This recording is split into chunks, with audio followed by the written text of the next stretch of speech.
hari ini kita akan mengadakan percakapan praobservasi. Sebelum nanti saya akan mengamati jalannya proses pembelajaran yang Ibu lakukan di kelas atau sebelum saya melakukan proses supervisi kelas. Adapun tujuannya dilakukan supervisi untuk mengetahui dan juga mengevaluasi jalannya proses pembelajaran yang Ibu lakukan. Dan kenapa kita melakukan percakapan praobservasi ini adalah sebagai persiapan awal sebelum nanti Ibu melakukan kegiatan pembelajaran agar lebih siap dan lebih percaya diri lagi sehingga memberikan pembelajaran yang terbaik bagi murid. Baik Ibu, ini ada beberapa pertanyaan yang akan saya sampaikan kepada Ibu terkait dengan tujuan. Kira-kira tujuan pembelajaran yang ingin Ibu capai seperti apa? Berdasarkan rancangan pembelajaran yang saya siapkan, tujuan pelajaran saya adalah peserta didik dapat menyelesaikan atau menentukan himpunan penyelesaian dari sistem ketidaksamaan linear dua variabel dengan tepat. Oke. Kemudian Bu, bagaimana dengan area pengembangan yang ingin Ibu capai atau yang ingin Ibu lakukan observasi? Baik, untuk area pengembangan yang mungkin saya gunakan yaitu pengetahuan dan juga keterampilan. Yang pertama pengetahuan, yaitu peserta didik dapat menentukan himpunan penyelesaian dari sistem tidak sama linear dua variabel. Dan keterampilannya yaitu peserta didik dapat membuat atau menggambar himpunan penyelesaian sistem ketidaksamaan linear dua variabel itu di kertas, di atas kertas ataupun di aplikasi. Oke, baik Bu, saya ingin mendengarkan bagaimana rancangan pembelajaran yang ingin Ibu terapkan di kelas, mungkin dari segi strategi pembelajarannya, model pembelajarannya, ataupun dari metode pembelajarannya Bu. Strategi yang saya gunakan di sini adalah menggunakan model pembelajaran berbasis masalah atau problem based learning, dan metodenya yang akan saya gunakan itu adalah diskusi kelompok, tanya jawab, dan juga penugasan.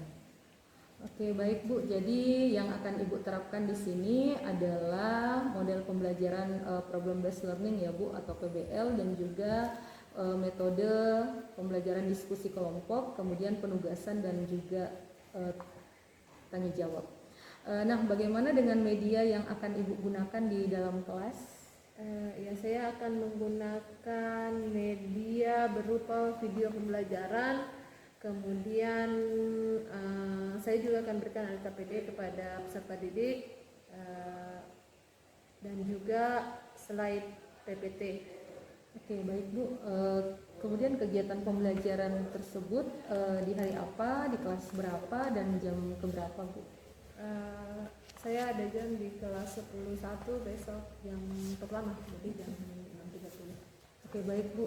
Jadi di hari Kamis ya Bu, di kelas 11 di jam pertama di jam 6.30. Oke, baik Bu, saya akan datang ke kelas Ibu dan saya akan melakukan supervisi kelas dan melihat juga mencatat hal-hal apa yang terjadi di dalam kelas Ibu nanti.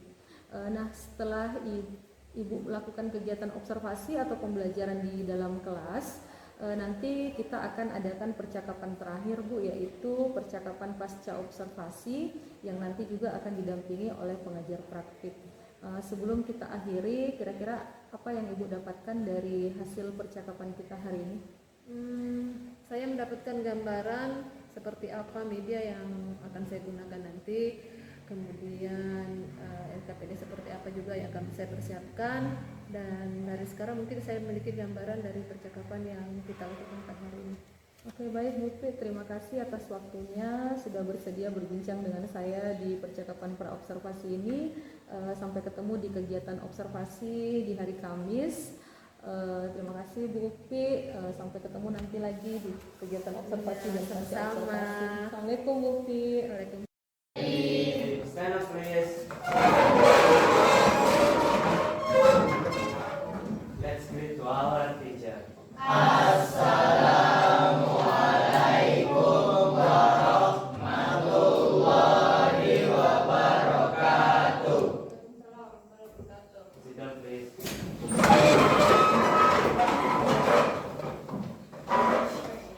Before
Kalau misalnya X-nya 0 berarti mati bisa.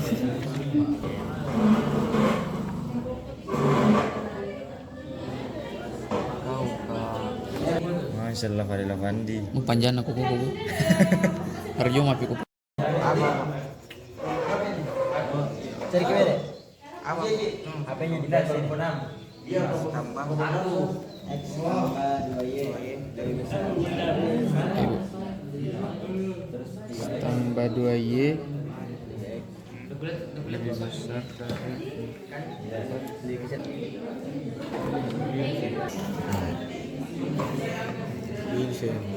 kita sih kayak gini.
Ini ya Bu, kemarin selesai Bu.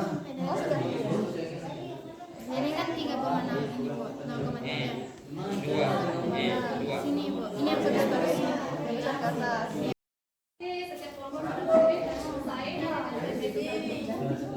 Ya, ada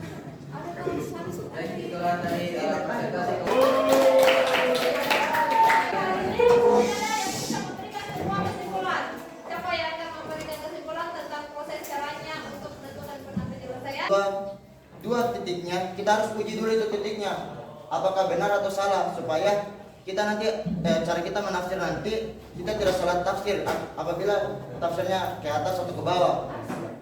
Yasir, maaf. Nah, jadi dari kita misalnya dapat 2 rumus, kita harus cari titik potongnya juga di situ. Jadi menurut saya ini Bu Solvi sudah memberikan pelajaran. Tadi adalah kesimpulan yang diperoleh dari debatnya dan refleksi juga ya. Saya berharap apa yang sudah disampaikan pada hari ini bisa diterima oleh semua, bisa dipahami juga. Dan insya Allah pertemuan berikutnya saya akan berikan ulangan ya. Baik, kita terus ya. Silakan nanti kalian boleh berpindah ke mata pelajaran berikutnya. Assalamualaikum warahmatullahi wabarakatuh. Please. Stand up, please.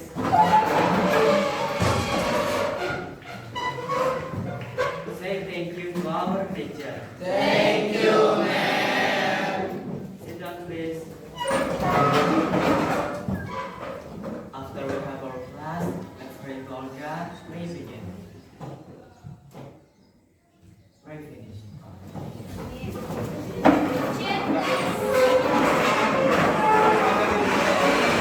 Assalamualaikum Bu Uki, bagaimana kabarnya hari ini? Waalaikumsalam. Alhamdulillah baik sehat. Oke, baik Bu. Jadi di percakapan pasca observasi ini saya akan memberikan pertanyaan-pertanyaan kepada Ibu terkait dengan jalannya proses observasi kelas yang sudah Ibu lakukan dengan tujuan untuk mengevaluasi sejauh mana proses pembelajaran yang sudah Ibu lakukan. Untuk pertanyaan pertama Bu, bagaimana perasaan Ibu terkait dengan jalannya kegiatan observasi kelas yang sudah berlangsung? Alhamdulillah berjalan baik. Alhamdulillah ya Bu, kalau sudah berjalan dengan baik, sekarang bisa diceritakan kembali Bu area pengembangan apa yang Ibu lakukan dalam kelas, kemudian langkah-langkah atau tahapan-tahapan pembelajaran apa yang sudah Ibu lakukan di dalam kelas. Mungkin kalau tahapan tentunya saya membuat perangkat pembelajaran ya. Kemudian untuk area pengembangan mungkin dari area pengetahuan dan juga keterampilan. Nah, mungkin kalau tahapannya tentunya saya awal pertamanya itu kemampuan perangkat pembelajaran ya. Kemudian untuk area pengembangan mungkin dari area pengetahuan dan juga keterampilan. Nah, untuk pengetahuan siswa itu adalah mereka dapat menentukan himpunan penyelesaian dari sistem ketidaksamaan linear, dan untuk keterampilannya mereka dapat menggambar daerah penyelesaian dari sistem ketidaksamaan linear. Dua variabel. Baik Bu, jadi area pengembangannya itu berkaitan dengan pengetahuan dan keterampilan ya. Nah, menurut Ibu sejauh mana area pengembangan yang sudah Ibu sampaikan tadi, apakah sudah berhasil dilakukan di dalam kelas atau tidak? Menurut saya alhamdulillah berjalan dengan baik, namun memang masih ada kekurangan yang dapat kita lihat. Baik Bu, jadi sudah dilakukan dengan baik dan sudah berjalan sesuai rencana ya Bu, tapi masih ada kekurangan. Nah, menurut Ibu apa kekurangan atau mungkin kendala-kendala yang Ibu hadapi pada saat melakukan proses pembelajaran di dalam kelas Bu? Kekurangan atau hambatan yang sering terjadi itu tentunya umumnya dialami oleh guru-guru yang lain juga ya. Masih ada beberapa siswa yang tidak ingin terlibat langsung dalam kegiatan belajar. Artinya masih ada atau ditemukan siswa yang belum terlalu aktif atau kurang aktif dalam pembelajaran. Baik Bu, jadi ada beberapa siswa yang tidak terlibat atau kurang aktif, mungkin hanya mengandalkan temannya ya Bu, seperti itu? Iya betul. Kira-kira kenapa itu bisa terjadi Bu? Kenapa mereka kurang aktif? Kenapa tidak mau ikut terlibat dalam diskusi misalnya? Apakah ada solusinya Bu? Mungkin dalam pembagian kelompoknya ya. Mereka mungkin pembagian kelompok dengan jumlah siswa yang terlalu banyak dalam setiap kelompok. Oke. Jadi apa kira-kira solusinya Bu, atau apa rencana Ibu untuk mengatasi itu? Saya akan menggunakan pendekatan yang sesuai dengan minat anak. Mungkin misalnya saya akan membagi kelompok berdasarkan gaya belajarnya. Ada yang gaya belajar visual, auditori atau kinestetik, sehingga anak akan merasa nyaman. Jadi saya sesuaikan dengan kenyamanan anak tersebut. Mungkin saya akan melakukan pertanyaan kepada anak tersebut agar menyesuaikan dengan kegiatan yang ada di kelas. Di kelas itu seperti apa? Oke, baik. Jadi ada rencana ke depan ya Bu. Pada saat nanti proses pembelajaran ke depan, Ibu nanti akan menyesuaikan dengan kenyamanan mereka menggunakan gaya belajar masing-masing. Ada yang menggunakan gaya belajar visual, gaya belajar auditori, dan juga gaya belajar kinestetik. Seperti itu Bu. Mudah-mudahan nanti yang Ibu rencanakan dapat terrealisasi dan memberikan proses-proses pembelajaran yang lebih baik lagi dibandingkan dengan yang lalu Bu. Saya tunggu nanti cerita-cerita Ibu, apakah nanti sudah bisa direalisasikan atau tidak. Kira-kira kapan nih Bu akan melakukan perubahan dengan rencana yang Ibu sampaikan tadi? Mungkin untuk waktunya belum bisa saya tetapkan sekarang, tetapi insya Allah akan saya tentukan nanti dan akan saya cepat juga saya sampaikan kepada Ibu. Oke, baik Bu. Terima kasih banyak atas jawaban-jawabannya. Mudah-mudahan apa yang Ibu rencanakan bisa secepatnya direalisasikan ya Bu. Terima kasih atas waktunya Ibu. Assalamualaikum warahmatullahi wabarakatuh. Sama Ibu.